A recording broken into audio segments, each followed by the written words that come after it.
Riatos de la selva del Perú. Rosa de Lima, Rosa de América, Rosa de Lima, Rosa de América, Rosa de Dios. Santa Rosa de Lima fue bautizada en la parroquia de San Sebastián por el padre Antonio Polanco, con el nombre de Isabel Herrera como su abuela.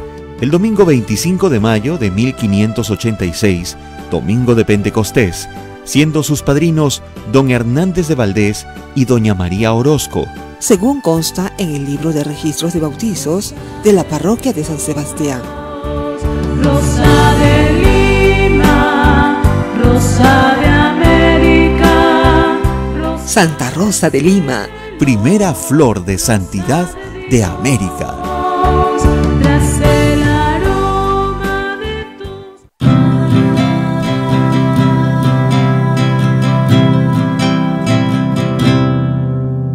Radio Santa Rosa está, la primera radio católica de nuestra comunidad. Radio Santa Rosa, consuelo y paz. Radio Santa Rosa. Para el Perú y el mundo, Santa Rosa, buenas nuevas en tu vida. Radio Santa Rosa, consuelo y paz. Radio Santa Rosa. La Sociedad Dominica de Medios de Comunicación, Sodomco, presenta A Pensar Más con Rosa María Palacios.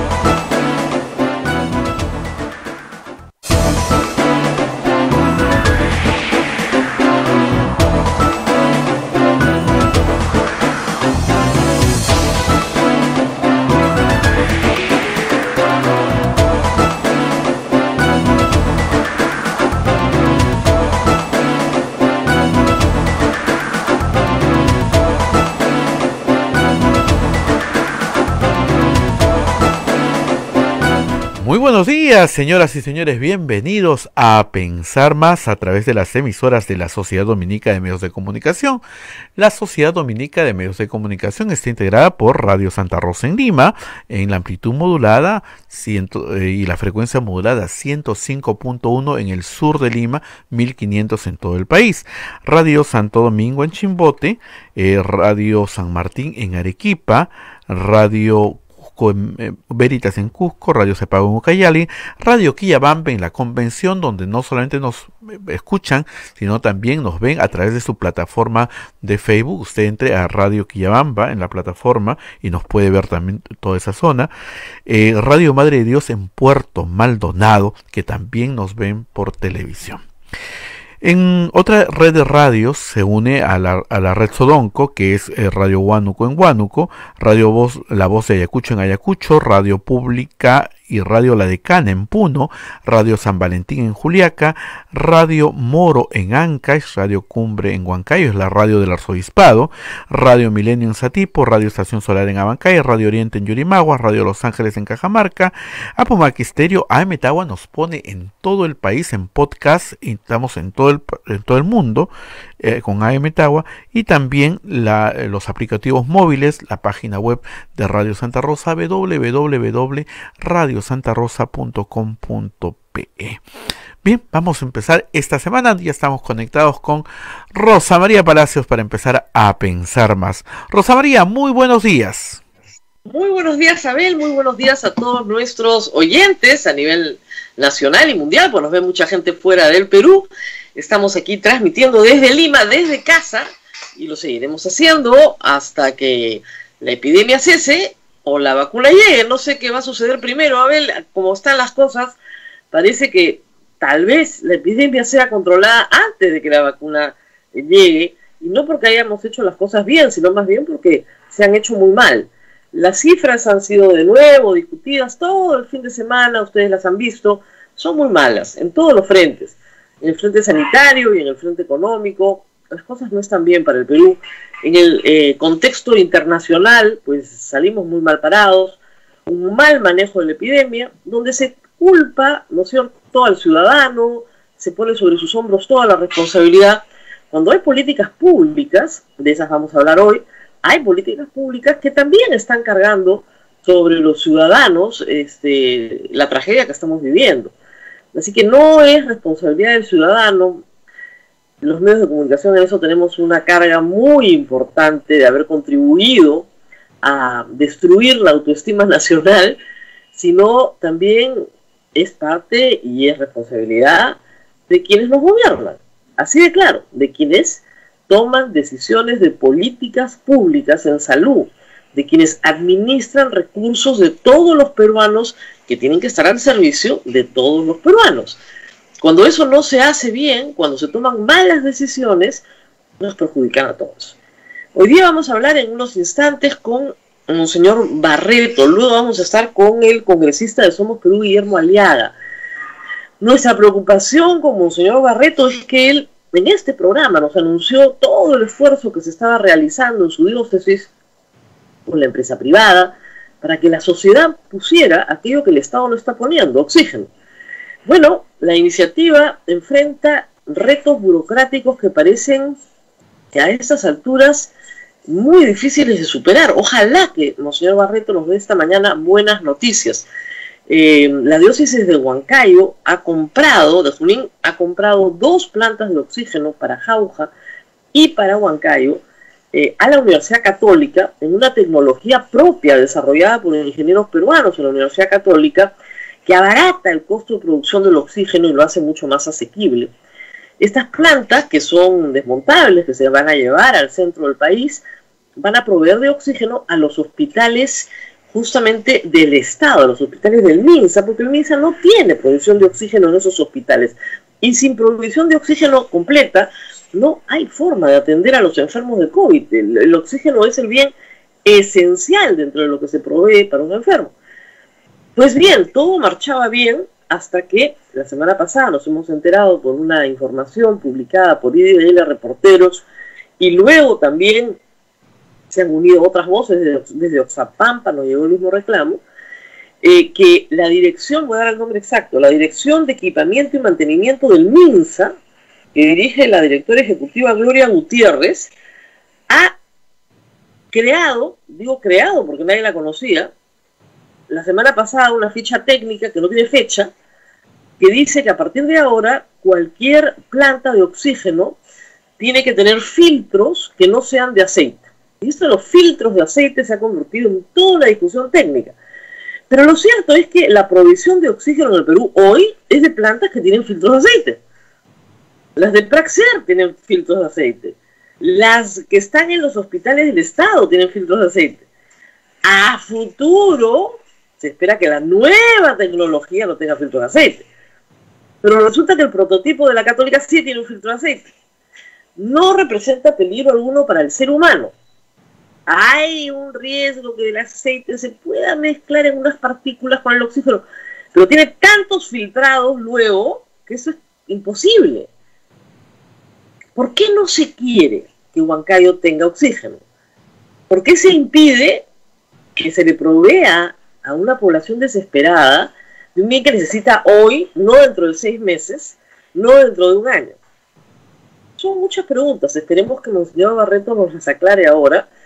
No hemos recibido ninguna respuesta del Ministerio de Salud y de él tampoco. Y lo que es más curioso, Abel, la noticia no ha salido casi en ninguna parte. Yo pensé que este fin de semana íbamos a tener algún eco a esta preocupación, pero aparentemente a nadie le interesa que en Huancayo no haya oxígeno. Un asunto que, reitero, es bastante grave. Está la planta, está lista, se puede transportar. Primero, por supuesto, tenía que certificarse. Por DGMIT, la certificó. Se demoraron unos días, pero la certificó. Porque claro, producir plantas en el Perú no es lo habitual. Y lo mismo está pasando con toda la ciencia. Anoche hemos escuchado en un reportaje de René Gastelumendi para Cuarto Poder todas las exigencias burocráticas a los investigadores que han desarrollado un producto muy valioso, que es una prueba rápida pero molecular. Es decir, el estándar de oro de la OMS, que es la prueba molecular para determinar si tienes el virus o no, pero en una modalidad rápida y barata. O sea, lo mejor de todos los mundos juntos. Una prueba molecular hoy día en el Perú, si te la haces de forma privada, está entre 300 y 400 soles. El costo de esta prueba estaría entre, si se comercializa, entre más o menos 70 soles o menos. Así de diferente. La prueba molecular tiene la desventaja que los resultados están en 48 horas. Esta prueba rápida está en minutos, para determinar si tienes el virus o no. Entonces, es un hallazgo realmente muy importante en la lucha contra la pandemia. Ustedes dirían, bueno, les están dando pues toda la velocidad habida y por haber. Pues no. El doctor Eduardo Málaga Trillo, que dirige un equipo de biólogos muy comprometidos, realmente muy sacrificados, porque tienes que ponerte mucho riesgo para investigar esto. En julio ya estaba terminando, estaba al final de la fase 1, que es la preclínica. Todavía no está experimentando con seres humanos, sino con muestras de hisopados que el INS les ha entregado. Esa fase 1 ya terminó, y lo que necesitaban, ya hace semanas que vienen pidiendo, es una hoja de ruta que les tiene que dar el Ministerio de Salud y el Instituto Nacional de Salud como ente rector, una hoja de ruta para el estudio clínico, es decir, el estudio ya con seres humanos.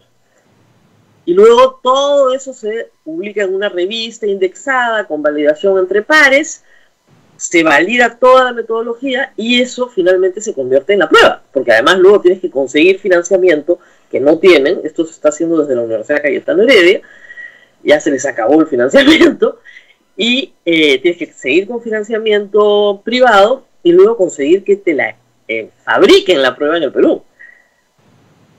Entonces, como ustedes comprenderán, esto es un trabajo todavía largo, pero si tienes ya disponible la tecnología, ¿por qué no aceleras?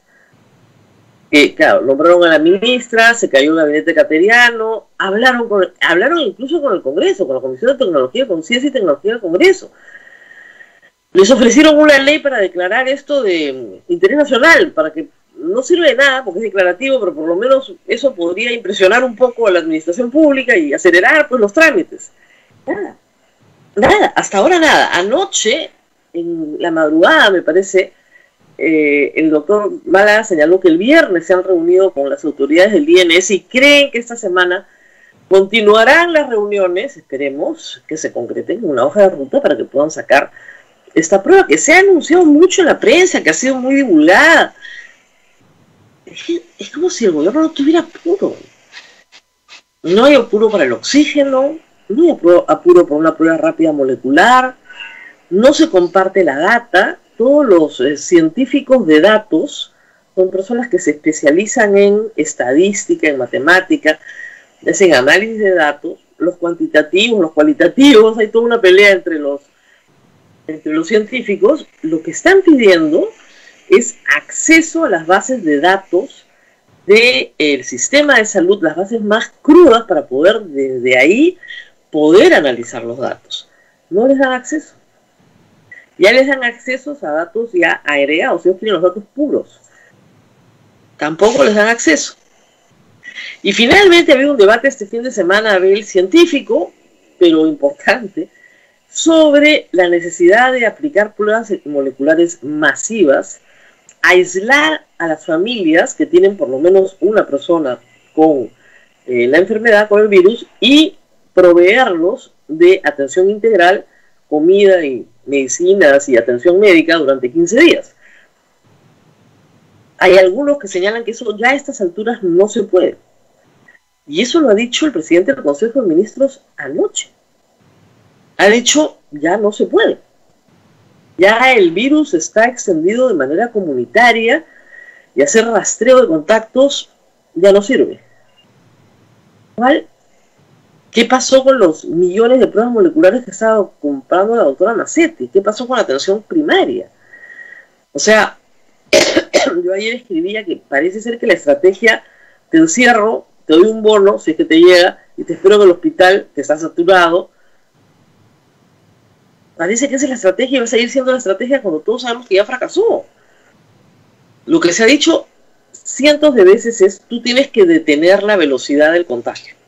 ¿Para qué? Para poder atender a la gente no en olas, ¿no es cierto?, sino mucho más distanciada una de la otra, para que nunca falte oferta sanitaria. Entonces, para que eso suceda, tú aumentas la oferta hospitalaria, lo cual está bien, pero esa no es la única medida. Tienes que hacer que el contagio se espacie. ¿Cómo haces eso? Con cuarentena sí, pero con cuarentenas universales no vas a ninguna parte. Tienes que ir a cuarentenas por los infectados. Dicen que eso no se puede. No se puede y no se puede, no se puede. Muchos expertos dicen que por supuesto que se puede y que es la única forma. Además, todos los países del mundo que han detenido su contagio lo han hecho de esa manera. Y porque además hay varios temas. O sea, no en todo el Perú el contagio es comunitario y masivo. En todos lados hay contagio. En otros sitios se podría controlar la velocidad del contagio con medidas de este tipo. ¿Por qué no hacerlo? El tratamiento del Perú como si fuera una sola unidad cuando no lo es, hay una diversidad enorme. Por otro lado, la necesidad de que se hagan, sí, cuarentenas por distritos, con distintas realidades, con distintas velocidades de contagio. No tienes que cerrar todo a la vez, es un trabajo fino. Pero el ministro de el actual presidente del Consejo de Ministros, que tiene una mentalidad de defensa, sigue creyendo en el plan Taita, pues, o sea, en acciones cívicas entras, te reparto un poquito de comida, te doy un poquito de medicina y te veo en 3 meses. Eso no funciona. La atención tiene que ser integral y permanente y tiene que haber un despliegue nacional. Claro, no puedes atender, ¿no es cierto?, a 10 millones de familias a la vez, es imposible. Pero sí lo puedes hacer haciendo tus cercos y trabajando. ¿Dónde está el peor contagio del Perú? Bueno, voy ahí. Y ahí detengo la velocidad del contagio. Pero si no sé ni dónde está la mayor velocidad de contagio del Perú, ¿cómo voy a ir ahí? Para eso necesita información fina. O sea, no estamos diciendo cosas que los científicos peruanos no vengan diciendo hace meses, meses. O sea, el sinceramiento de las cifras está bien porque te permite ver dónde están los problemas. Pero ese sinceramiento de las cifras tiene que servir para que, con las que tienes, que nunca son perfectas, tomes la mejor decisión de política pública que se pueda tomar, no la peor. Ayer nuevamente hemos tenido cuarentena de 30 horas, ¿no es cierto? No ha sido nada fácil, pero 30 horas de cuarentena. A ver, todavía no tenemos a Monseñor Barreto, no hemos logrado comunicarnos con él.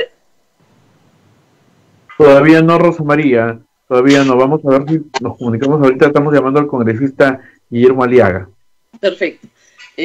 Bueno, y el asunto es que, como te comentaba, 30 horas de toque de queda nacional. El ministro Marcos salió y dice, se han portado bien en Lima, solamente 45 carros con multas, 45 carros de la flota de Lima, imagínense ustedes. La verdad es que la gente ha obedecido porque obedece. La mayoría, la inmensa mayoría, el 99% obedece. El problema, y en eso de nuevo tenemos la culpa a los medios de comunicación, es que te consigues 4 casos. O sea, el productor del noticiero te dice, consíguete 4 casos de gente que infrinja, ¿ya? Y es facilísimo, porque siempre la policía entrará a una casa, pateará una puerta, habrá alguien con la música a todo volumen y habrán 10 personas tomando cerveza. Y eso es una fiesta. Y eso es una orgía. O sea, como lo presenta la televisión, una orgía, ¿no? Entonces, 10 personas tomando cerveza es una fiesta, ¿no? 20 personas en una piscina es una orgía. Y es facilísimo de hacer creer a la gente que está viendo ese programa. Esa metodología se llama casuística, que es la falacia de la generalización. Tú utilizas una situación absolutamente particular y la presentas como una situación generalizada. Es un truco viejísimo. Entonces, esa situación generalizada la conviertes en universal y por lo tanto dañina y peligrosa y por lo tanto justifica el castigo. Si encerrarte el domingo no hiciera daño, perfecto. Pero el problema es que si hace daño, pues es como el dióxido de cloro, como digo, si no hiciera daño tomarte el dióxido de cloro, bueno, pues es como, no sé, lamer una piedra, pues tú crees que te cura, ya ves que algo. La fe mueve montañas, regio. El problema es que sí te puede hacer daño, y el problema del encierro de los domingos es que potencialmente hay un daño. Para el que no sale nunca, como yo, que transmito desde mi casa, no hay daño alguno. Yo podría decirle, sí, está regia la medida. Total. Los que estamos encerrados, vamos a seguir estando encerrados. No va a pasar nada. Pero para los que sí tienen que salir... Abel, ¿cómo te fue el sábado en el mercado? Abel va los sábados. Fui muy tempranito, fui muy tempranito para no cruzarme con nadie. Nuevamente tuve que madrugar. No, el truco de los sábados es ir muy temprano. Nuestra colaboradora Betty también me dice que ha ido a las 6 de la mañana para no cruzarse con nadie. Es que es la única solución que nos da, ¿no? Pero sí, pero sí, se vio, tú vas más tarde o sales y ves las fotos y hay mucha cantidad de personas haciendo cola. De Gamarra, de varias zonas de Lima donde efectivamente había mucho más gente, pero parece ser pues que la lógica elemental no es la lógica elemental de todos, ¿no? Y también porque el gobierno ha sido muy eficaz, las encuestas del IEP ese sábado lo dicen, en echarle la culpa al pueblo, con la generalización, con la falacia de la generalización, que la televisión rebota como caja de resonancia. Pero un sujeto en un distrito sube el volumen y se emborracha con dos amigos y llega la policía, y esos son titulares. Esa es la violación del toque de queda por culpa de este hombre, todo el Perú está contaminado. Es un absurdo, pero funciona. Ah, claro que funciona. Funciona. Y el problema es que explicar a todo el mundo que esa no es la generalidad, cuesta mucho trabajo. El 66% de los encuestados creen que la pandemia, el contagio, es culpa de la gente, no de las políticas públicas. Muy pocos creen que hay en esto un problema de salud pública.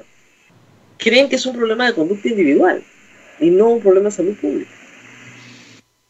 Eso es bien grave. Y bueno, desde el punto de vista de Vizcarra es un éxito, y del gobierno es un éxito, porque la culpa ya se la echaron a otro. Sin embargo, no basta, pues. Cuando ves la popularidad del presidente, lamentablemente ha bajado 10 puntos en un mes. Porque los resultados desaniman también a la gente. Dice, oye, pero los resultados son muy malos, y como conversábamos en las semanas anteriores, ya a estas alturas no hay nadie en el Perú que no tenga un familiar que haya estado enfermo, muy enfermo, o que haya muerto. Cuando estás en una cifra de más de 50.000 muertos, es bien difícil que no haya una familia peruana que no tenga un familiar directo o indirecto, un amigo, alguien que quería mucho, que haya fallecido en los últimos 6 meses. Entonces, en esas circunstancias, es bien duro seguir echando la culpa al pueblo. Ahora la mayoría de los testimonios que no se ven en televisión. Mi mamá nunca salió, se cuidó horrores, estaba bien, y de repente un día comenzó a toser, se puso peor. Cuando la llevamos al hospital ya no había cama, y al día siguiente nos dijeron que había fallecido. Murió sola, sin que la pudiéramos ver. Ese es un testimonio lo más común. ¿Pero qué? ¿Dónde estuvo tu mamá? ¿Trabaja en el mercado? Nunca salió. Bueno, ya tenemos al congresista Guillermo Aliaga. ¿Qué tal, José María? Muy buenos días. Muy buenos días. No sé por qué lo veo de cabeza, debe ser por mi iPad, pero está... No se preocupen, no hay que tocar nada porque después todo sale, pero el público nos ve bien, ¿no ve? No, lo vemos de cabeza también. Ah, también lo vemos. Sí. A ver, ahí está, perfecto. Ahora sí. Tiene una tecnología traviesa. Muy buenos días. Hay un cierto ruido ambiental, espero que corrijan. Estamos con el congresista Guillermo Aliaga de Somos Perú. Él es el congresista ponente en las solicitudes constitucionales para el caso de Pedro Chávez. Y el caso de Pedro Chávez se ha visto la semana pasada, aun cuando se le ha dado una prórroga para presentar su debido a que los que recibió por su peso no habrían podido ser distribuidos entre los miembros de la subcomisión, y por garantizar el derecho de defensa se le ha permitido. Yo quería empezar, congresista, agradeciéndote. Rosa María, tenemos que mejorar un poquito el audio, me parece que es el del señor congresista. Vamos a ir a la pausa un ratito, por favor. Vamos a la pausa para corregir este problema de audio y ya conversamos con el congresista que ha tenido la gentileza de atendernos. Pausa y volvemos. Sodomco, Sociedad Dominica de Medios de Comunicación. Somos la primera emisora católica del Perú. La primera en llevarte la mejor información, veraz y precisa, desde el mismo lugar de los hechos. Radio Santa Rosa, buenas nuevas en tu vida. ¿Quieres dejar de usar lentes? ¿Mejorar tu salud visual? Ven a Oculáser, la mejor clínica especializada en ojos. Oculáser cuenta con tecnología de vanguardia en cirugías de catarata, miopía, retina y trasplante, exámenes especializados, convenios con todas las EPS. Llámanos al 265-4833 o visítanos en nuestro Facebook y www.oculaserperú.com. Oculáser, líderes en láser para la visión.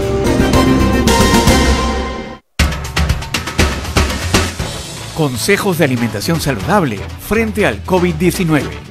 Fortalece tu sistema inmunológico a través de la alimentación.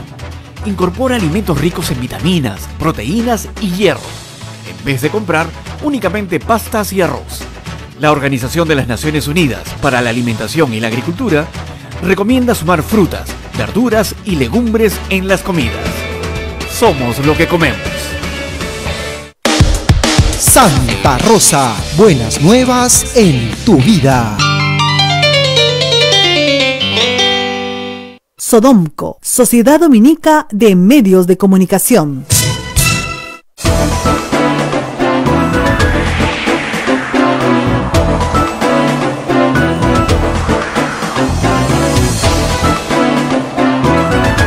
Continuamos con A Pensar Más a través de las emisoras de la Sociedad Dominica de Medios de Comunicación. En Lima nos están escuchando por Radio Santa Rosa, que es miembro de la red Sodomco, Radio Santo Domingo en Chimbote, Radio San Martín en Arequipa, Radio Veritas en el Cusco, Radio Cepagún en Cayali, Radio Quillabambe en La Convención, donde también nos ven a través de la plataforma de Facebook, y Radio Madre de Dios en Puerto Maldonado. Estas son las emisoras que integran la red Sodomco. También hay otra red de radios que se une. En Huánuco nos están escuchando por Radio Huánuco, Ayacucho Radio La Voz de Ayacucho, en Puno Radio Pública y Radio La Decana, en Juliaca Radio San Valentín, en Anca es Radio Moro, en Huancayo Radio Cumbre, en Setipo Radio Milenio, en Abancay Radio Estación Solar, en Yurimagua Radio Oriente, en Cajamarca Radio Los Ángeles, Apumac Estéreo, AM-Tagua a través de los podcasts en todo el Perú y el mundo, y también tenemos la página web de Radio Santa Rosa, www.radiosantarosa.com.pe, y todas las plataformas móviles. Rosa María, adelante. Bueno, sí, estamos ya ahora con el sonido mejor, con el congresista Guillermo Aliaga, y quería preguntarle, congresista, ¿por qué no se está acusando al señor Chávarri, al ex fiscal de la Nación, por encubrimiento real? Es un delito un poquito más grave que delito de atentado contra la conservación e identidad de objeto, que es el que se está utilizando. ¿Por qué se ha descartado encubrimiento real? Bueno, Rosa María, nuevamente, antes que nada, gracias a ti, a toda la plataforma y a los oyentes que tenemos el día de hoy. A ver, el caso 322, que es el caso que me han asignado como delegado, es un caso que data del Congreso disuelto. El Congreso disuelto, en mérito al artículo 89 de lo que viene a ser el reglamento del Congreso, el cual establece todo el procedimiento de lo que son acusaciones constitucionales, tanto ante juicio como juicio político, fue visto inicialmente por ese Congreso disuelto a través de su subcomisión. Esa subcomisión, cuando hace la primera calificación, establece que de los 3 delitos que habían sido denunciados inicialmente, solamente procedía contra el único delito que vendría a ser contra el atentado por hacer el descerraje. Los otros 2 delitos de encubrimiento real, dicha comisión estableció en su calificación que no eran procedentes. El propio artículo 89 del reglamento establece de que aquellas calificaciones que se hagan como improcedentes, pues tienen que ir directamente al archivo y no son revisables. Esto subió en su momento a la comisión permanente y se ratificó. Ok, pero la fiscal de la Nación ha vuelto a denunciar al señor Chávarri, con lo cual tiene que volver a entrar a la subcomisión de acusaciones constitucionales en otro expediente, donde sí se podrá ver encubrimiento real. ¿Es así? Correcto.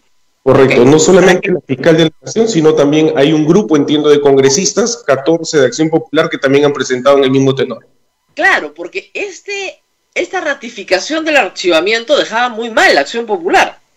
Y luego se dieron cuenta que políticamente era inviable, no ratificar, volvieron a presentar. Por lo tanto, ¿cuándo cree usted que se vea el caso de encubrimiento real? Bueno, ese tema depende ahorita de la comisión permanente más que de la subcomisión. Como ya también lo hizo mención en su momento el congresista Costa, lo que sucede ahorita es que la comisión permanente tiene que ser citada para que de esta manera vean todo el descargo de todas las denuncias y puedan ser derivadas formalmente también a la subcomisión. Entonces estamos esperando que tal vez esta semana o tal vez la próxima. Ok, o sea, el problema ahí es que ni siquiera ha llegado a ustedes, todavía está en la comisión permanente. Ok, pero ustedes han encontrado, usted ha encontrado, porque es el que está postulando el caso, la acusación, que efectivamente se ha cometido el delito de atentado contra la conservación de identidad de objeto. ¿Es así? ¿Esa es su conclusión? No, lo que a mí me han derivado en calidad de delegado hasta el momento es hacer un informe de hechos. El informe de hechos recoge todo lo que viene a ser la denuncia y recoge los descargos para hacer una suerte de hoja resumen que sea más digerible para la subcomisión.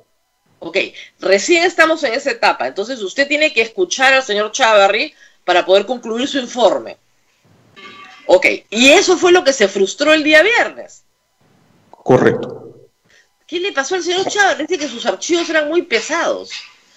Bueno, dentro de lo que viene a ser el mecanismo del debido proceso y defendiendo también todo lo que es el fuero de la defensa de los investigados en toda sede, es de que se dio cuenta, mi persona inicialmente, que sí se había concluido el plazo y que no había una suerte de descargos, motivo por el cual el día de la audiencia, como tú bien has hecho mención, el viernes, nuevamente se recapituló y es ahí donde el abogado establece que habían presentado dentro del plazo y que no había llegado. Se hizo la revisión y se ha reprogramado. Ok, pero eso sigue su curso habitual. Ahora, ¿cuánto tiempo va a demorar que la subcomisión revise solo la herencia del Congreso anterior? Porque ahí hay bastante que revisar. Sí, de hecho... Usted es abogado, o sea, usted sabe más o menos que estas cosas se dilatan y a veces por la dilación se pierden, ya finalmente prescriben. Estos delitos son de muy corta prescripción. O sea, ¿cuándo podrían ustedes tener más o menos limpiado el trabajo heredado, por lo menos? Para que tengas una idea, cuando nosotros iniciamos, y cabe mencionar que somos un congreso complementario, o sea, claro, tenemos que hacer el trabajo que no culminó el anterior, iniciamos con 106 casos, apenas entramos. Se han más o menos ya calificado algo de 32 expedientes, si mal no recuerdo, que son heredados y hay una carga más o menos de unos 15 expedientes nuevos. Entonces, estamos sesionando 2 veces por semana, los días lunes, hoy día a las 9 de la mañana, y los días viernes de manera extraordinaria para poder un poco bajar la carga. Es evidente que ninguno de ustedes ha sido juez, ¿no? Porque una carga de 100 casos, o sea, un juez se los baja en una semana. No es nada. De verdad, en serio, no es nada. Para calificación. Lo que pasa es que, a ver, esos 106 casos no es solamente un tema de carácter jurídico. Lo que busca la subcomisión es velar porque no hay un atentado político, un ensañamiento político. Entonces, la calificación no solamente trasciende el tema político, sino también el tema jurídico, y es ahí donde se demora un poco más. Claro, pero digamos, hay cosas que se rechazan de plano. Esas son las más fáciles, porque simplemente es una venganza política, odio, no hay hechos, no hay fundamento, no hay nada, ya está. Pero otros no, otros ya vienen con investigaciones fiscales muy avanzadas, ya solicitadas a la Corte Suprema, que se levante, ¿no es cierto?, que se les haga el antejuicio para poderlo juzgar, etcétera. Ahí tienen ustedes ministros, congresistas, hay de todo, como usted dice, más 15 expedientes más, porque desde que se han instalado una serie, por ejemplo, de excongresistas, caso Becerril, por ejemplo, ya entraron en el proceso abierto contra ellos, porque ya no tienen inmunidad parlamentaria, pero siguen teniendo el beneficio ante juicio. Entonces hay que hacerlos pasar por subcomisión. Y su subcomisión, en el Congreso anterior, se convirtió en cuello de botella en la lucha contra la corrupción. Ahí era el tapón, de ahí no pasaba nada. Y se esperaba un cambio. Yo no le digo un ensañamiento político, pero sí un nuevo aire. Ya no esas votaciones terribles que habíamos visto. Sin embargo, todavía no vemos ese fuego. ¿Qué pasó? ¿Se apagó el fuego reformador? No consideremos eso. Mira, en mi calidad de congresista delegado de un expediente, lo que sí te puedo hacer es de que desde el primer día que se me ha puesto la encargatura, se corrieron las notificaciones. Yo estoy trabajando en verdad dentro del plazo, visto que mis compañeros están haciendo lo propio.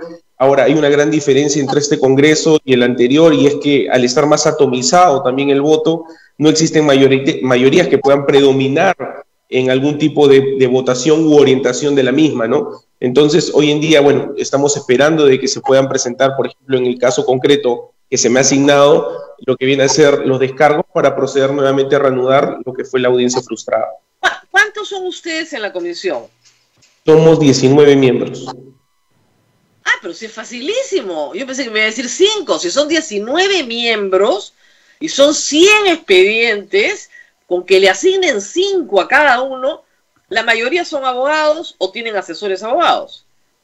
Y la subcomisión también tiene asesores. Por eso. Entonces, la verdad, digamos, a 5 expedientes por chimba, la próxima semana los tienen todos informados. De un informe de hechos, doctor, no es una cosa tampoco, o sea, usted nos está presentando para sustentar sus expedientes de grado, ¿no? O sea, no le van a tomar examen de grado, no es tan complicado, no tiene que estudiar 6 meses. ¿Qué no se hace? No, usted no es el presidente de la comisión, lo sé, pero no. Que el presidente de la comisión asigna 5 expedientes por persona y a la semana siguiente tenemos los 100 expedientes listos y vayan pasando a calificación. Lo que pasa es de que hay un momento previo a la asignación. Antes de la asignación se tiene que hacer la calificación. Y el primer problema que encontramos fue de que todos los expedientes son físicos. Y como no estamos yendo a sesionar, se tiene que hacer la visualización de cada uno para que puedan ser repartidos a toda la subcomisión antes de la calificación. Y ese ha sido un problema también porque el Congreso tampoco tiene todo el personal como para poder hacer la digitalización. Además, es absurdo hacer la digitalización. Ahí solamente tienes que hacer un resumen de hechos por expediente. Además, créame, los 19 no son abogados, no se van a leer el expediente entero. Y el abogado tampoco. Solamente das la vuelta por atrás y comienzas a leer de atrás para adelante. Eso es lo que hacemos todos. O sea, la verdad que el presidente de la comisión se está complicando la vida. Y yo entiendo que hay que garantizar, digamos, que todas las garantías procesales tienen que estar dadas para que no te impugnen después del procedimiento. Clarísimo, pero la verdad es que creo que se están ahogando en un vaso de agua, es una cuestión metodológica. Se está avanzando. Para julio del próximo año no tienen los 100 expedientes revisados. Yo creo que ahora que ya se agarró, bueno, se ha avanzado bastante con la digitalización, porque también ese era un problema, el hecho de que podría observarse más adelante que cómo los congresistas están haciendo una votación de una calificación si no saben sobre lo que están votando porque ni siquiera fue digitalizado, ¿no? Ese aspecto de forma podría ser contraproducente o podría ser materia hasta de un posible amparo, ¿no?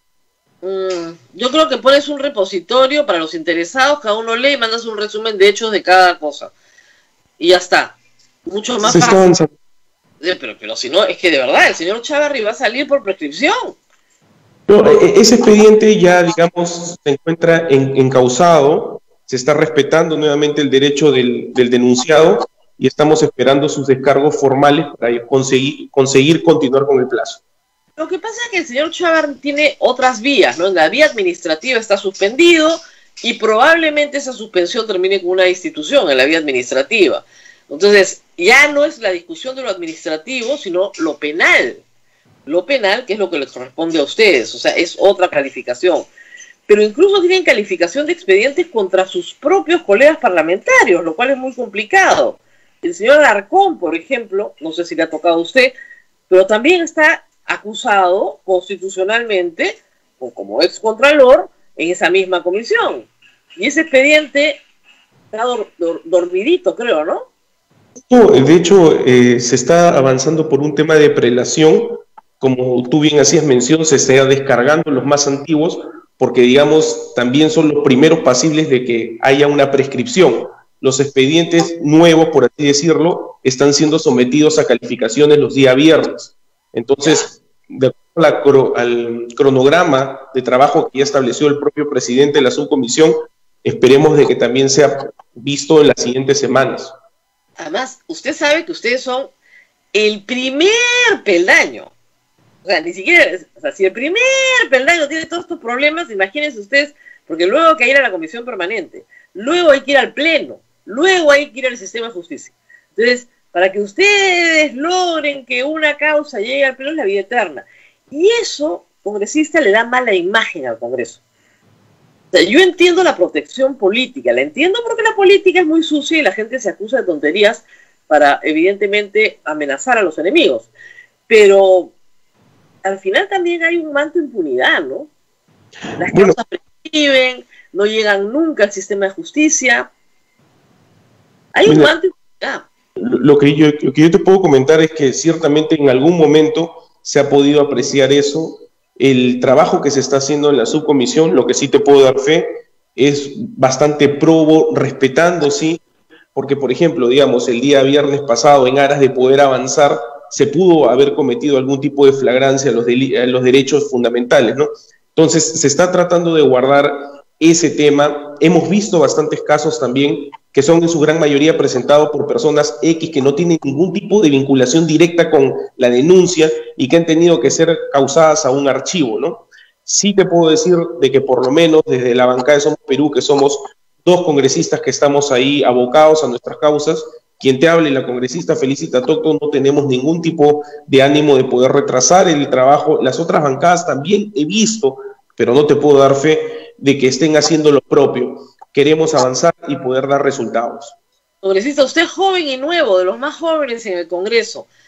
Cuénteme, como testigo de los hechos, aunque claro, no podía estar presente porque no hay sesiones presenciales, ¿qué pasó en el voto de confianza al señor Martos?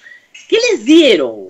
¿Se animaron? ¿Todos lo querían? ¿Todos lo amaban? A las 8 de la noche había terminado, ya no hubo pijamada, nada. ¿Qué pasó? ¿Qué droga tomaron? ¿Qué armonía? ¿Qué súbita transformación tuvo el Congreso? Bueno, desde Somos Perú, porque acuérdate que pertenezco a esa bancada, lo que sí te puedo decir es que no hubo nada porque habíamos dado el voto antes y lo volvimos a ratificar.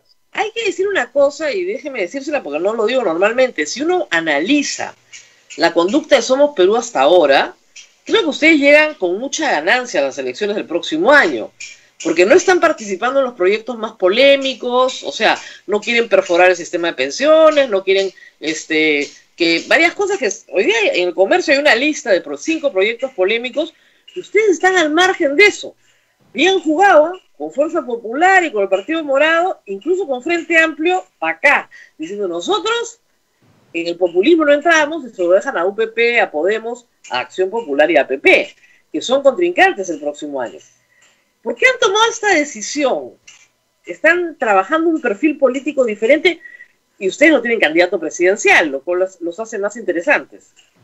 Bueno, particularmente nosotros seguimos una línea, un ideario político de centro, ¿no?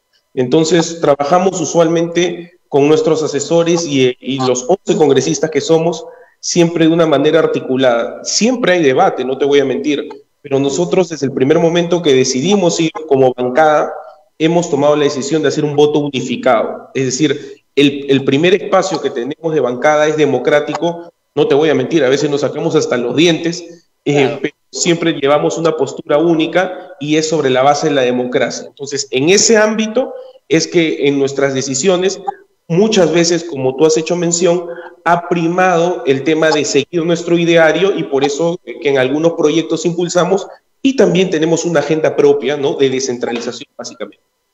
Claro, pero no tienen candidato presidencial el próximo año. No, no tenemos candidatos. Los fundadores ya no están, además. Sí, bueno, hacemos mérito también a lo que viene a ser nuestro nombre, Partido Democrático, y en democracia interna, pues, no vemos un Andrade a la cabeza, lo respetamos, como no, pero hoy en día estamos bajo la presidencia de Patricia Liz Sotelo. Claro, pero es una presidencia formal, porque ella no va a ser la candidata presidencial. Bueno, depende de las fases. No, obviamente, pero podrían invitar a alguna otra figura. Está un poco complejo, no te voy a mentir, Rosa María, el tema de las invitaciones, porque el Congreso hace 2 semanas aprobó también de que se tiene que tener un espacio de militancia, de afiliación, de 6 meses o al 31 de octubre, entiendo. Por eso, lo tienen que invitar ya. Por eso estoy haciendo la pregunta. Sí, bueno. O también podría salir un propio candidato de nuestras bases, que es lo que apuntamos. Apuntan a eso, esa es la opción suya. ¿Usted preferiría...? Hasta el momento sí, nos gustaría llevar un afiliado somista que tenga o que dirija más o menos nuestro perfil del ideal. Claro, como una pequeña locomotora para sacar una buena lista parlamentaria, más no con el ánimo de alcanzar la presidencia de la República. Bueno, siempre apuntamos a ganador y podría darse una figura como outsider, ¿no? Bueno, podría ir Renán Espinosa, por ejemplo, de candidato presidencial. Claro, todos tienen derecho. Ella no puede postular a la reelección, usted tampoco, entonces podría ir en ese camino. Bueno, si mi colega Renán, y que es vocero además, decide postular a esta intención, bienvenido. Bueno, yo suelto nombres a ver si le saco alguno, aprovechando su juventud e inexperiencia, a ver si cae, pero no cae. Estoy tratando de que me diga si le gusta Forza, Salvador del Solar. Bueno, en el caso, por ejemplo, de los dos que he mencionado, realmente ninguno es militante como para poder decírtelo, ¿no? No, yo lo sé, pero digamos, ahí vamos a la opción, invitemos a alguien. No se descarta, de hecho, también ahí va a pesar mucho las recomendaciones que tenga nuestro CEN, ¿no? Que es nuestro Consejo Ejecutivo Nacional, que son un poco los que orientan también la postura. Espero que como miembros también de la Dirección Política Nacional, al ser congresistas, se tomen en cuenta nuestras precisiones, ¿no? Pero a usted le gusta más alguien de adentro. Lo que pasa es de que, no te voy a mentir, he visto que hay una organización y creo que si de verdad todos estamos impulsando una democracia participativa, meritocrática, creo que la base debería ser la que tenga, aunque sea la chance, ¿no? Bueno, los colectivos. Me han dicho que usted es promotor de los colectivos. Tengo una muy buena llegada con ese gremio del transporte del auto colectivo, ¿sí? Pero es una pésima solución para la ciudad. ¿Por qué no se ha hecho esto? Bueno, para empezar, es importante resaltar de que este proyecto de ley es un proyecto de ley del Congreso disuelto. El proyecto de ley lo que hace es aclara la ley 28972, que es una ley antigua que data de la época del segundo gobierno de Alan García, que ya establecía que se debía regular el auto colectivo. Ahora, ¿cuál es lo que yo propongo, no? Entendamos de que aquella actividad que no es regulada, o que se mantiene en el ámbito de lo informal, es una actividad que simplemente está a la libre albedrío. Entonces, es ilegal. Es ilegal. Y lo que pasa es de que si tú no le pones ese tamiz, esa camisa de fuerza, pues simplemente no puedes realmente decirle, oye, ¿sabes qué? Una persona, por ejemplo, en el marco de la pandemia se está utilizando auto colectivo. Yo diría, aquellos que tienen su registro pueden utilizar para 2 personas, utilizando el mecanismo, por ejemplo, de que solamente sea para aquellas zonas periféricas donde no hay ni corredores complementarios, ni líneas troncales. ¿Por qué? Porque lo que se busca es no competir deslealmente. Sus patrocinados, eso no les interesa. Les interesa seguir haciendo lo que están haciendo hoy día, ilegalmente, y lo van a seguir siendo ilegalmente, porque no hay policía suficiente para poder controlar a las miles de camionetas de taxi colectivo, que en este momento son realmente lo peor que hay en materia de lucha contra la pandemia. Son ataúdes con ruedas. Ese es un problema el que tú has dicho, Rosa María. Es que la actividad, al no estar formalizada, pues simplemente vas a ver que va a seguir proliferándose. Es, por ejemplo, muy comparable a lo que sucedió con el tema de los taxis. Cuando hubo una debacle económica, el que tenía su carrito se ponía a trabajar directamente con eso de una manera informal. ¿Qué es lo que hace? Se crea este registro del CETAM y se le dice, ¿sabe qué, señor? Usted tiene que cumplir con todos estos requisitos, y el que no, simplemente pasa una sanción. Y yo creo, por ejemplo, de que no se debe competir deslealmente en aquellos lugares donde ya el Estado puso su concesión y dijo, esto se hace de esta manera. Pero, por ejemplo, lo que es el pasamallito. Esa es una vía que lo utilizan miles de peruanos a diario, que se utiliza mediante un transporte informal, que sería bueno que le diga, oye, ¿sabes qué, señores? Ustedes me compran un SOAT con estas especificaciones, no con este tipo de vehículos, sino con este tipo de vehículos y de tal hora a tal hora. Pero usted sabe que es una mala solución. Es decir, un vehículo que transporta a 8 pasajeros es una muy mala situación frente a un vehículo que transporta 30 pasajeros. Claro, y lo que tú dices es verdad, Rosa María. Por eso es que hay dos cositas que hay que resaltar. La primera, esto es de manera provisional. Usted es muy joven, no entiende lo que significa esa palabra. Lo provisional en el Perú es perpetuo. La intención realmente es de que la autoridad pueda, que lo que es realmente provisional, pueda hacer de que las personas puedan recibir una economía que hoy en día la vienen recibiendo, segundo, que tributen, y tercero, que pueda ser regulado, ¿no? Porque hoy en día... Ahora, la pregunta es, ¿tiene usted un conflicto de interés, cree, en el tema de colectivos? Yo sí lo creo, fui el primero en presentar mi declaración jurada de intereses en ánimo de poder hacer cualquier tipo de deslinde. No tengo inversiones, no tengo vehículos, sí he tenido un acercamiento con estos señores que me han contado su problemática, y como un gremio que no se encuentra formal, creo que deben tener la oportunidad de ser escuchados. Es una muy mala situación, da votos, pero es una muy mala situación para el transporte. Felizmente Lima y Callao se han librado en el último minuto, pero usted creó para el resto del país, para ciudades grandes como Arequipa, como Piura, Trujillo, Cusco, una situación muy compleja. Y los alcaldes no están muy felices con su ley, ¿eh? Están bien preocupados. Bueno, nuevamente resaltarte, Rosa María, de que la ley data del 2012, no es una ley... No, pues ese era un saludo a la bandera, los típicos que se hacían en el gobierno aprista, para tranquilizar un poquito a la gente, ¿no? Y ya yo te doy tu cachete, tu besito, pero no significaba nada. Ahora usted tiene una ley que los legaliza en todas las provincias del Perú.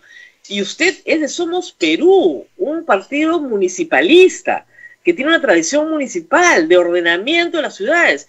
¿Cómo puede hacer eso a su propia tradición, a su razón de ser?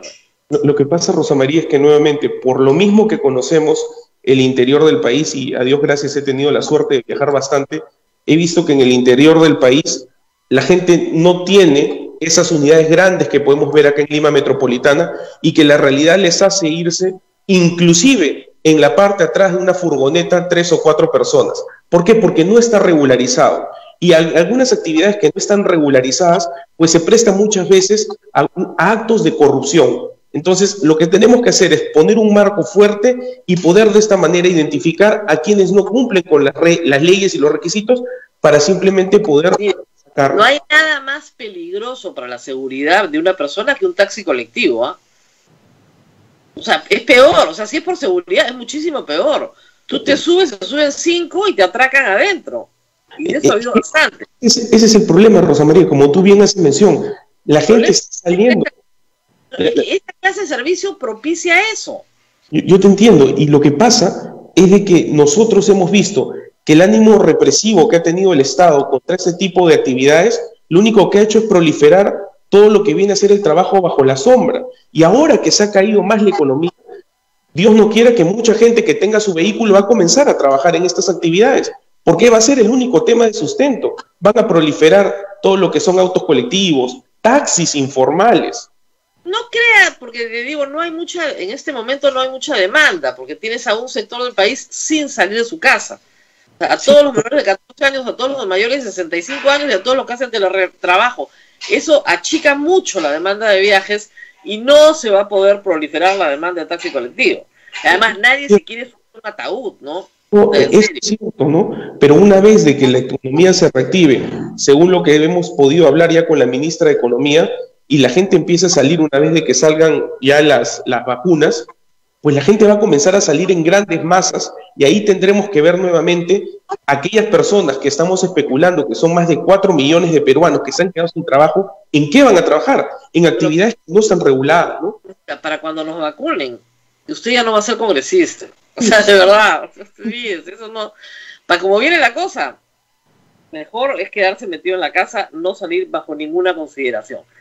No, le preguntaba de nuevo, no le voy a hacer cambiar de parecer con su tema de los colectivos, usted tiene su posición, los técnicos tienen una posición completamente distinta en beneficio de la ciudad, pero queda claro que a usted le gusta ese sistema de transporte, le parece excelente y lo quiere promover. A nosotros nos parece pésimo, pero en fin. Me parezca excelente, yo creo que es algo que está ocurriendo en nuestra realidad y ponernos de lado ante una regulación, pues simplemente es hacer ojos y ojos. En nuestra realidad ocurren cosas horribles, ¿ah? Y no sacamos leyes para formalizarlas.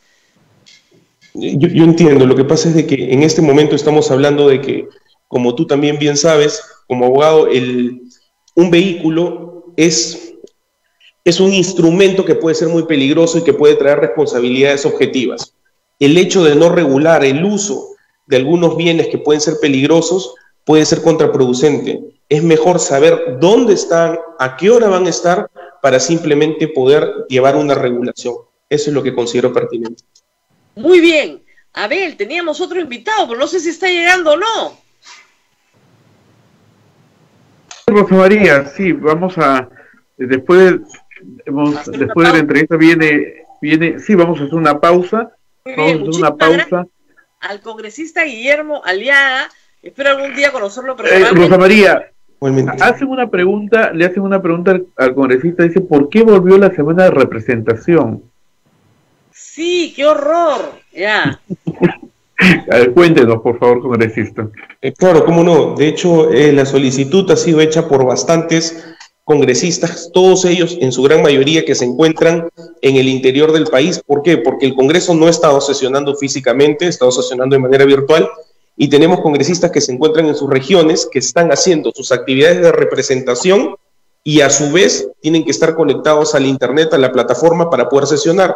Entonces, ¿qué pasa? En la semana de representación se suspende el pleno y se suspenden los trabajos de comisiones, simplemente para que los congresistas se puedan abocar de lleno en poder seguir haciendo su trabajo de representación. Congresista, de verdad, discúlpeme. Ahora usted se lleva su iPad con sus audífonos a cualquier sitio. ¿Ya? Sí. Y para las pijamadas que les organizan en los plenos, ¿me va a decir a mí que todos están despiertos? No. Cuando tienen que dejan su voto y se van a dormir. El vocero tiene los votos. Yo te digo una cosa, particularmente yo soy miembro de la mesa directiva y ha habido días que me quedo a las 24 horas, pero el problema con el interior... Sí, porque usted se nota, pues. Es muy rochoso que no esté sentado ahí, pero sus colegas, yo le digo, hacemos el comando pijama y yo los encuentro durmiendo a todos, porque le dejan su voto al vocero.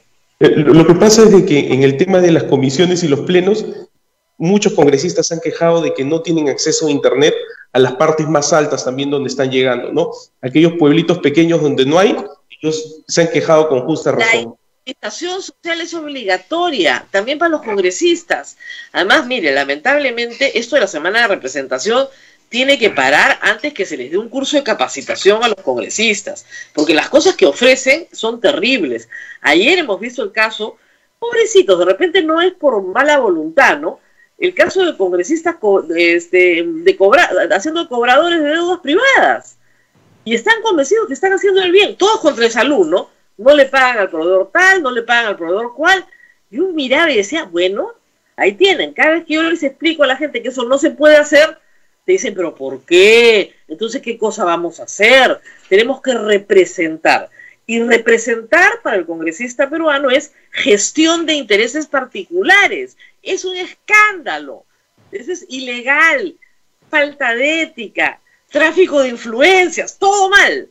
Para eso quieren una semana de representación. Si además ya están en su pueblo, ¿para qué quieren la semana de representación? Bueno, en esos casos que tú haces mención, ciertamente hay una línea bien tenue. ¿Por qué te lo digo? Porque, por ejemplo, en mi despacho llegan un montón de solicitudes. No vamos a hablar de cobranza, pero sí, por ejemplo, de gente que dice, en el Ministerio de Salud no tienen a mi hijo que tiene un cáncer, ¿no? Para darte un ejemplo, y como están abocados al COVID, no le están haciendo el tratamiento. Entonces, son casos particulares y el congresista perdón, ¿no te escuché? No, perdón. Usted es todo derecho. Sí. No me diga que a usted le toca ver eso. No, te comento de que llegan bastantes oficios.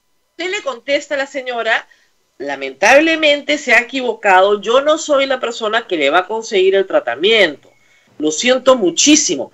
Seguramente esa señora se irá muy decepcionada, pero aprenderá que los congresistas no tramitan operaciones, no consiguen camas, no consiguen oxígeno ni medicinas, ¿no es cierto? Los congresistas no son tramitadores de servicios públicos. El servicio público tiene que ser el que provee el servicio, porque si no, regresamos a una relación clientelista. Entonces, si usted me dice, no, a partir de ahora en el Perú, si tú te consigues un congresista, todo, cama, oxígeno, televisión, cuarto privado. Por ejemplo, el del despacho es, recibimos un número de estas denuncias o solicitudes y ya vemos que podría haber un problema de carácter patológico, ¿no? Entonces decimos, oye, entendemos de que no esté funcionando porque estamos abocados al COVID. Y una consulta, señores Minsa, ¿cómo va el tema de la atención a aquellas personas que también tienen este problema? Que pueda educarse a través de las quejas que lee. Eso está muy bien. Pero el problema es que la persona que le escribe tiene la falsa expectativa de que usted le va a resolver el problema particular, de que usted le va a resolver el juicio, de que usted le va a reponer al trabajador, de que usted le va a conseguir la operación, de que usted va a hacer que el ministerio le pague a su proveedor. Y eso no es verdad. El problema es que los congresistas no lo saben y el público tampoco. Yo he tenido discusiones en privado con congresistas que me miraban y me decían, entonces, ¿a qué me dedico? ¡A hacer leyes! Dios mío, a hacer leyes. Tan complicado no es. ¿Ya? Pero bueno, no lo torturo más, congresista. Espero conocerlo personalmente, aunque como van las cosas, yo como le digo, nos vacunan el día que usted sale del Congreso, más o menos. O sea que esperemos que nos vacunen antes. Esperemos que nos vacunen antes. Yo te agradezco, Rosa María, ha sido en verdad un gusto, primera vez que tengo la oportunidad de hablar contigo, te felicito porque he visto el crecimiento que has tenido, te sigo desde muy pequeño, cuando estabas en otros programas que tenías, sí. Ya le dije al congresista que tiene la edad de mis hijos, más o menos. Muy bien, muchísimas gracias por haber estado con nosotros. Pausa, Abel, ya tenemos a Monseñor, ahora sí. Pausa, sí. Monseñor Barreto desde Huancayo, para ver este caso increíble, por el cual el Ministerio de Salud no autoriza una planta de oxígeno, comprada por la diócesis de Huancayo. Vamos a la pausa y regresamos. Sodómico, Sociedad Dominica de Medios de Comunicación. Rosa de Lima, Rosa de América, Rosa de Lima, Rosa de América, Rosa de Dios. Santa Rosa vivió en Lima en la época dorada de la santidad. Una constelación de santos tuvieron como escenario de vida esta ciudad. Rosa conoció a San Martín de Porres y a San Juan Macías, ambos dominicos. Fue confirmada en 1597 en Quibes, Canta, por el segundo arzobispo de Lima, Santo Toribio de Mogrovejo, y oyó las predicaciones de San Francisco Solano y San Juan Macías. Rosa de Lima, Rosa de América, Santa Rosa de Lima, primera flor de santidad de América.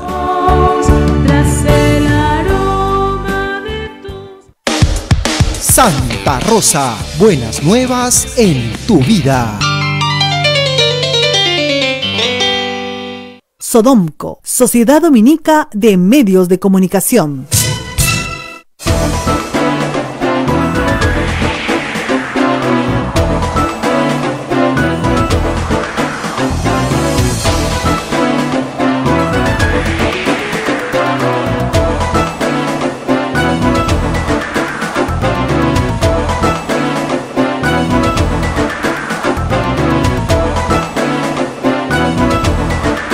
Continuamos con A Pensar Más a través de las emisoras de la Sociedad Dominica de Medios de Comunicación.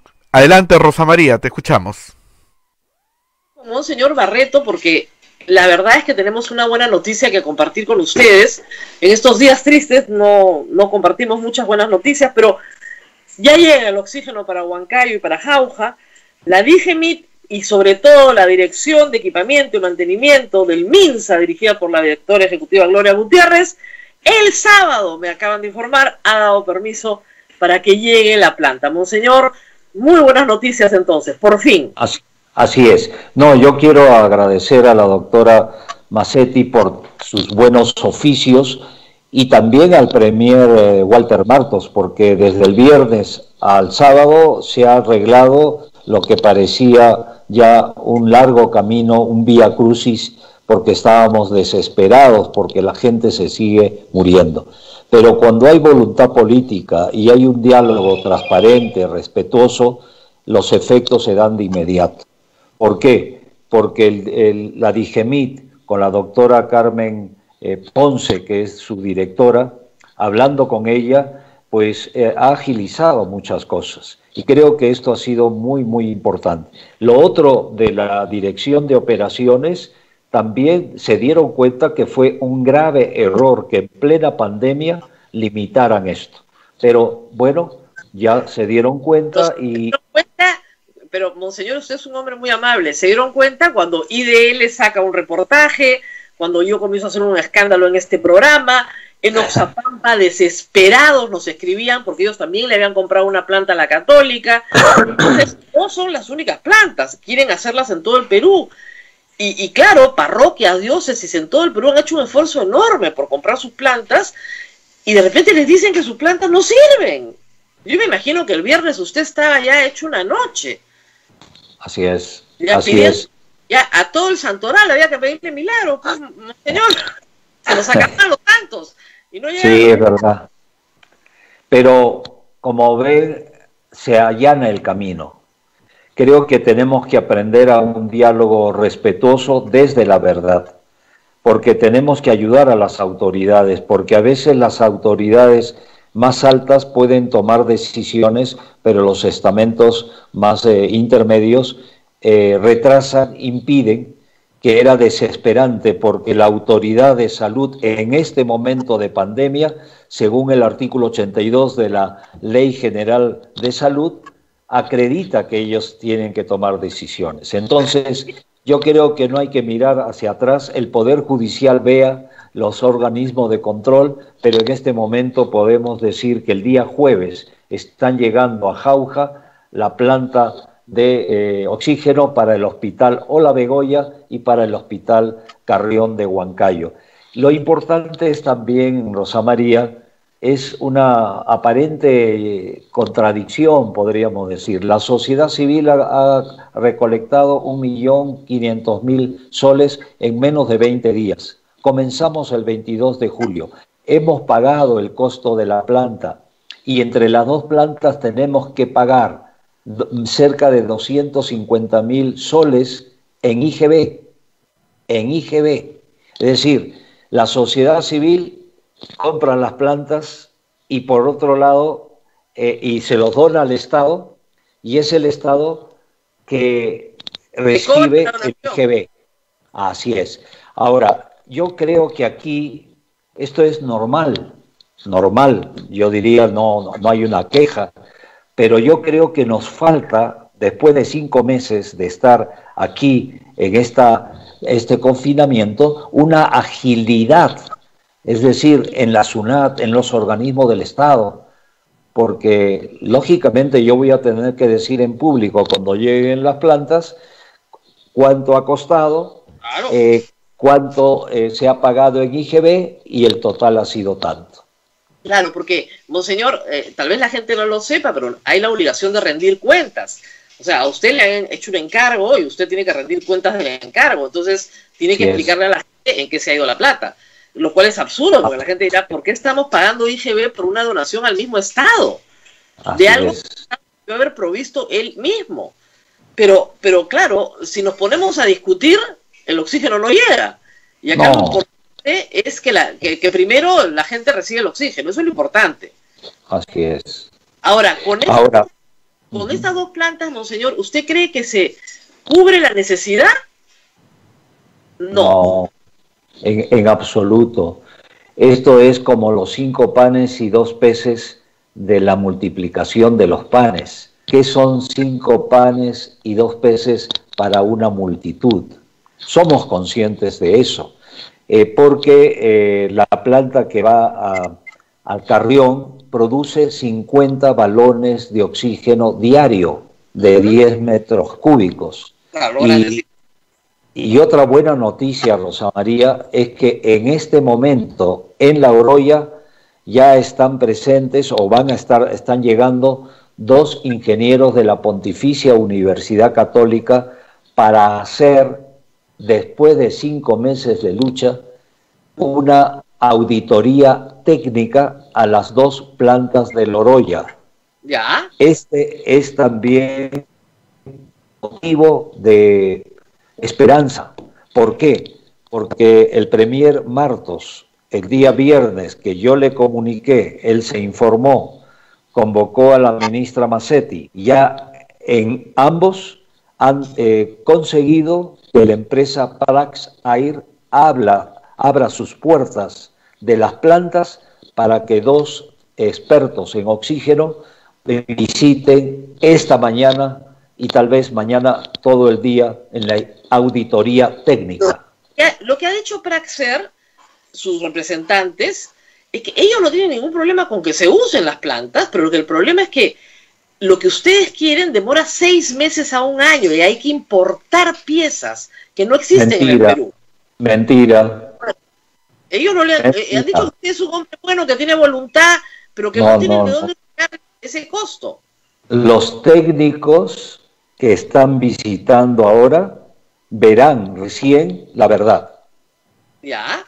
No es que yo desconfíe. ¿Por qué? Porque una empresa busca el lucro, la rentabilidad económica. Son 2 plantas. La planta más antigua, que comenzó a operar en diciembre del 1993, según los técnicos, pueden producir oxígeno 1.200 balones. No, son plantas grandes. Claro, son industriales, son plantas grandes. Entonces, no es esa verdad. La verdad, gracias a Dios, se va a abrir paso porque una empresa no puede ser juez de su propia causa. ¿Y por qué sistemáticamente han impedido esto? Pero no quiero yo hablar del pasado. Hoy día se va a saber la verdad. Si no procede, si es verdad lo que dice, yo seré el primero para decir, porque los técnicos que han ido han dicho no se puede de manera inmediata, demorará 6 meses, hay que importar. Yo soy el primero en reconocerlo, porque no estamos atacando a nadie, estamos queriendo saber la verdad.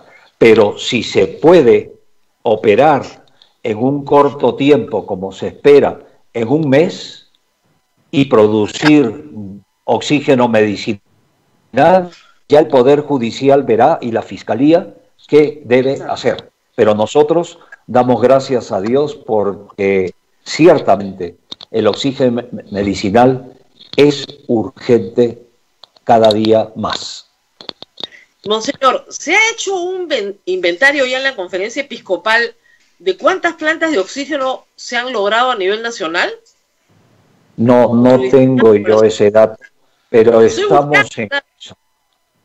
Estoy buscando el dato, necesito el inventario, porque en Iquitos lo han hecho, en Chimbote lo han hecho, usted lo ha hecho, o sea, son iniciativas muy valiosas, en Oxapampa lo han hecho, son en Tarma también. En Tarma también, en Satipo también, es decir, se están haciendo mucho. Yo me alegro porque la iglesia siempre está muy cerca de la gente y cuando hay lágrimas y hay sufrimiento, no podemos tener un corazón de piedra para impulsar una campaña como estas. Yo me alegro muchísimo porque la iglesia siempre está al servicio de, y en los próximos días en la asamblea que vamos a tener de obispos, el próximo martes, mañana mismo, vamos a plantear a solicitud de la presidencia de la Conferencia Episcopal Peruana una propuesta para resucitar al Perú. Esto, allá hay una propuesta y recoge todo lo que se ha estado haciendo en este tiempo, no solamente en la iglesia, sino también de otras iglesias y también de la sociedad civil. Vamos a hacer una propuesta que estoy seguro que el próximo jueves, que ya tomaremos las decisiones, haremos pública a todo el país, porque es el momento de la comunión. Y creo que tengo que reconocer también que el empresariado y las empresas mineras, aquí en Huancayo, la empresa minera Corona, que no opera en nuestra región, opera en la región Lima, me dijo el gerente general al entregar 375.000 soles para esta campaña, me dijo, Cardenal, los trabajadores en un 80% son de la región Junín de Huancayo. Entonces queremos colaborar con eso. Este gesto de la empresa privada, de la empresa minera, es reconocida.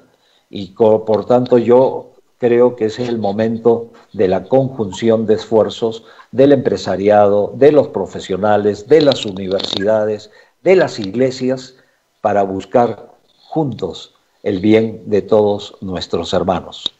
Sí, monseñor, porque ahora ya estamos en modo sálvese quien pueda, entonces la sociedad tiene que reaccionar.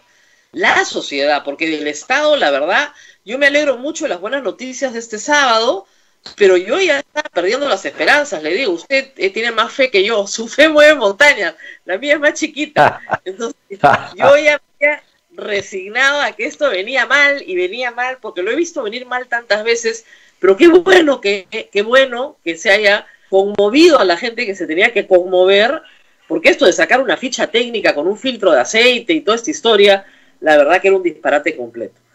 Bueno, monseñores, entonces esta semana vamos a tener noticias de la conferencia episcopal. Así es. A mí me han encargado coordinar y ya hemos tenido unas reuniones previas, son como los cimientos de una propuesta que viene también inspirada por el Papa Francisco. El Papa Francisco en abril nos habló de un plan para resucitar, ¿no? Y esto está marcado por dos palabras fundamentales, la alegría. Y uno puede decirse, ¿cómo vamos a hablar de la alegría en estas circunstancias? Y es que Jesús apareció a dos mujeres que estaban llorando por la muerte de Jesús, y Jesús le dice, alégrense, quiere transformar la vida, ¿no? Entonces la resurrección no es después de nuestra vida solamente, sino que es ahora. Tenemos que cambiar, tenemos que animarnos, tenemos que alegrarnos, tenemos que resucitar con Jesús. ¿Ah? Señor, va a ser un trabajo duro, porque le digo, la gente no está ni animada, más bien está triste, decepcionada, cansada, harta, porque no ve mejora. Cuando uno ve, por ejemplo, como hoy, que ya les dieron la planta, uno se alegra, pero no ve mejora. Ese es el problema. No hay, la verdad, como dijo el Papa, nos han robado un poco la esperanza, porque no ves una mejora. No, pero ahí Rosa María, el Papa nos dijo, no se dejen robar la esperanza. Y lo que has descrito muy bien de la situación del Perú, lo vivían esas dos mujeres. Estaban desanimadas, todo se había venido abajo, ellas tenían la esperanza de mirar a Jesús, pero ya todo está destruido. Y es Jesús que le dice, ¿no? Alégrense, renueven su vida. Este es el mensaje de la propuesta que queremos hacer, ¿no? Es decir, cambiar. La iglesia no cacarea lo que hace, porque obviamente no podemos cacarear lo que hacemos, porque si no estaríamos tocando la trompeta y toda esa parte bíblica que ya conocemos, pero sí sería bueno que la sociedad conociera cuáles son las iniciativas, dónde están, una especie de muestreo. Nosotros a través de la radio, una radio pastoral, estamos todo el tiempo poniendo las colectas de las parroquias, pero sí una presentación integral de lo que ha hecho la iglesia en estos meses y dónde más va a estar en los próximos meses, ¿no? Como parte de la iniciativa. Sí, yo personalmente agradezco la propuesta que haces, pero no es el camino. El camino es que la iglesia, con todas las experiencias que estás indicando, es como un cauce, donde pequeños ríos que hay efectivos, que están ahora dispersos, se acumulen, no en el río Rímac, porque no es la imagen, pero es el Amazonas, ¿no? El Amazonas que comienza en La Pacheta, en Arequipa, para orgullo de los arequipeños y arequipeñas. El río Amazonas comienza ahí, en Arequipa, y miren cómo desemboca en el Océano Atlántico. Es fruto de 1800 ríos importantes que confluyen.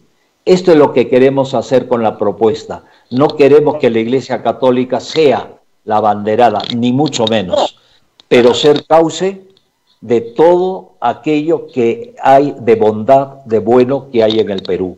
Es el momento de unirnos. Es el momento en que el Poder Ejecutivo, el Poder Legislativo, el Poder Judicial cumplen sus funciones y que ayudemos, nos ayudemos. Muy bien, monseñor. Bueno, buenas noticias, felicitaciones. No, ustedes. Aquellos que han cacareado, ayudando, ¿no? En la mano, ¿eh? Adelante. Pero es que es el colmo, pues es el colmo que estas cosas sucedan en el Perú, pero es muy buena noticia, así que la voy a seguir compartiendo con el público hoy día. Muchísimas gracias por haber estado con nosotros. Y eso es ya resucitar lo que estamos comentando. Y me piden, porque me lo van a pedir de todas maneras, no siempre tenemos la suerte de tener un cardenal en el programa, una bendición para todos los peruanos, para toda la gente, todo el Perú, por supuesto. Bendición significa que Dios hable bien de nosotros. Eso significa benedicere, hablar bien. Y Dios habla bien de nosotros cuando ve cosas buenas y hay mucho más que están escondidos. La bendición hace que salga todo aquello bueno que está en el corazón de todos y cada uno de nosotros. Que Dios nos bendiga en el nombre del Padre, del Hijo y del Espíritu Santo. Amén. Gracias, Rosa María. Gracias, Abel. Gracias, monseñor. Y nos vemos, algún día nos veremos nuevamente para darnos un abrazo como corresponde. Algún día. Gracias. Pronto. Muy amable. Hasta luego. Gracias, monseñor. Muy amable. Y bueno, a ver, despedimos del público también, agradeciéndoles a todos. Y por supuesto, mañana estaremos nuevamente con ustedes. Hasta pronto.